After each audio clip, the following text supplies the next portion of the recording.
Hello students, welcome to my channel. আমি বঙ্গলদার coaching সেন্টারের পক্ষ থেকে বঙ্গলদা তোমাদের জন্য আরেকটা ম্যাজিক নিয়ে এসছে। দেখো, আজকে আমি WBSU BA fifth semester minor এডুকেশনে 2026-এর সাজেশন দেব। এখানে 15 মার্কসের মধ্যে প্রথম প্রশ্নটা খুব ভেরি ইম্পর্টেন্ট। প্রাচীন ভারতে ব্রাহ্মণ্য বৌদ্ধ শিক্ষার তুলনামূলক আলোচনা কর। বৌদ্ধ শিক্ষা ব্যবস্থা কি গণতান্ত্রিক ছিল? পরের প্রশ্ন, ব্রাহ্মণ্য শিক্ষা ব্যবস্থার লক্ষ্য, পাঠ্যক্রম ও শিক্ষা পদ্ধতি আলোচনা করো। পরের প্রশ্নটা আর হেভি ইম্পর্টেন্ট, উডের দলিলের প্রধান সুপারিশ বিবৃত করো। অথবা আর এর সাথে 1854 সালের দলিল হলো ভারতীয় শিক্ষার ব্যাংকটা কাটা বিচার করো।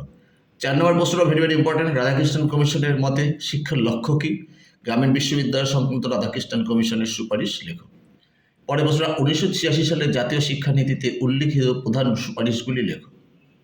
এই হচ্ছে 15 নম্বরে মাত্র 5টা প্রশ্ন, আর 5 মার্কসের মধ্যে দিয়েছে 6টা প্রশ্ন মাত্র।